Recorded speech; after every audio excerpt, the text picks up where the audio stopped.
I began nursing at a very early age, and like others who enter the profession, I did it because I wanted to look after and care for other people.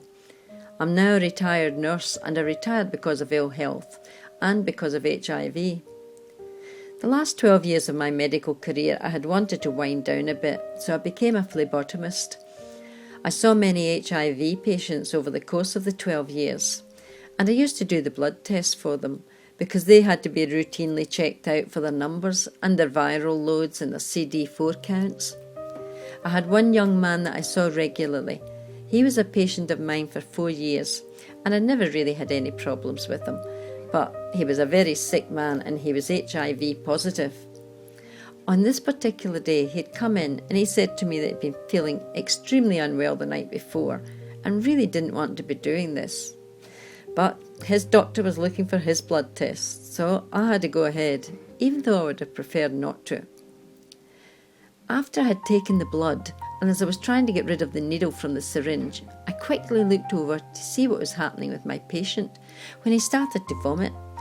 I took my eyes off the needle for a split second, and it was literally a split second. And as I was getting rid of the needle hit the edge of the sharps container, and it tipped the sharps container over, and the needle embedded itself between my forefinger and my thumb. I dropped my hand down by my side because I didn't want my patient to see what had happened. Although, in hindsight, I could have waved my hand around in the air and he wouldn't have noticed because he was too busy throwing up. As I went to take the needle out of my skin, I grabbed the plunger and accidentally plunged some of his blood into my system.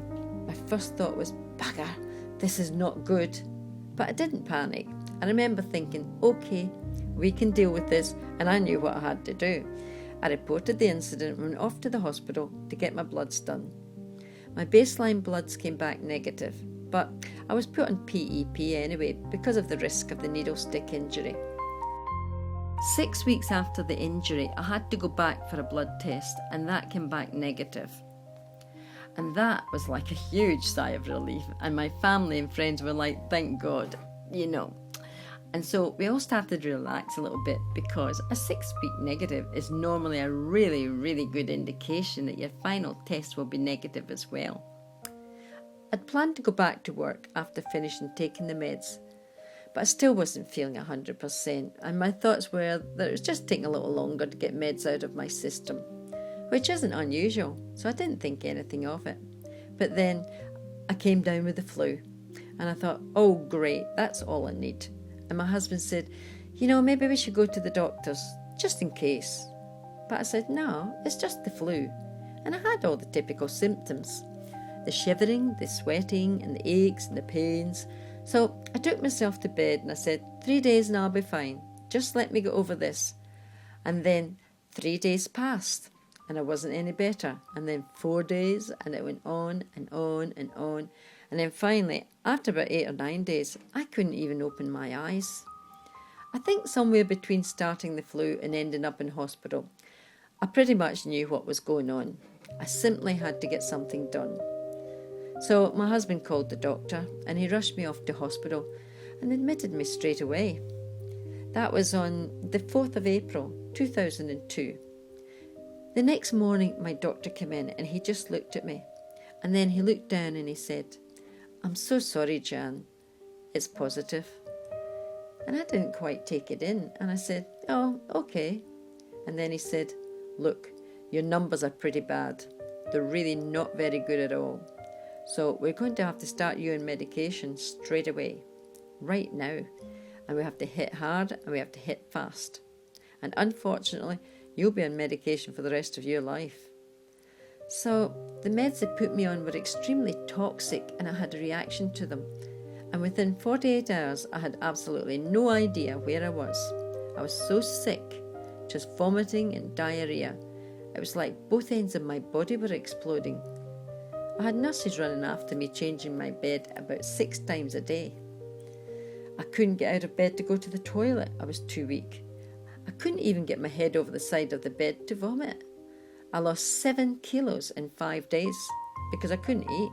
I couldn't do anything at all. Finally, they put an adult diaper on me, and I remember thinking any dignity I had left had gone straight out the window that day. I kept thinking to myself, this is it. This is the end. I'm going to die. I thought, I'm never going to get better. I'm never ever going to be well again. That's a terrible feeling. As a nurse, I knew how HIV was transmitted, but what I didn't know about was the medications.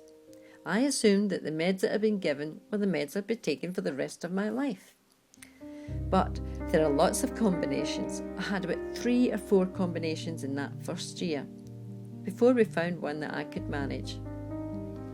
When I was in the hospital, I had all these nurses running after me, but there was one nurse who every time I rang my bell or every time I needed help, she would come into the room, but she would stand at the end of my bed. She was so terrified that she was going to become infected, she wouldn't come near me. And I kept thinking, I can't be dealing with this. I wasn't angry with her. I wasn't angry at all. I could understand that she was frightened, that she probably didn't understand about HIV, but at the same time, I needed to know that I had somebody there who was not going to be frightened of me. So I asked that she be replaced, and I expect she was probably quite relieved about that. So even in the medical profession, there's still a lot of stigma out there when it comes to treating HIV. And I've looked after HIV patients myself, so I know what it's like. And I know that they need to know that you care.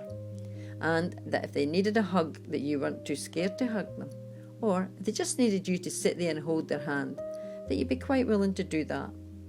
And it's important to remember that they're there to be looked after, and that we're not going to look down our noses at them. So I've seen it from both sides. In my case, some people have said to me, "Oh, it's so sad, you don't deserve to be HIV positive," and all because of how I became infected. And I know they mean well, but I always say to them, it doesn't matter how I was infected.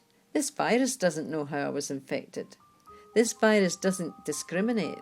So why do you? If you can understand what it's like for me to be living with HIV, then you should be able to understand what it's like for everybody else, regardless of how they were infected. And a lot of people find that hard to understand, which is sad. Because, most of the women I know who are living with HIV became infected because they were in love. They trusted another person, trusted them with their body. And you can't blame somebody for that now, can you? In the old days, the nurses, we didn't have a lot of say in anything. Doctors were gods and matron was a woman to be feared. And we just did as we were told. We were told that our patients were the most important thing. We were there to look after them. And that was it. What we needed or wanted didn't matter. But times have changed now. And when I talk to the young nurses and the medical students about HIV, I say, yes, your patients are still important and you are there to look after them. But you are more important because without you, they have nothing. You have to put yourself first. I tell them, take your time. It doesn't matter if your patient says, I've got a bus to catch, or I have to go shopping. It doesn't matter. Don't rush, because it was literally in the blink of an eye, and because I was too concerned for my patient, and I didn't pay enough attention to myself, that I became infected.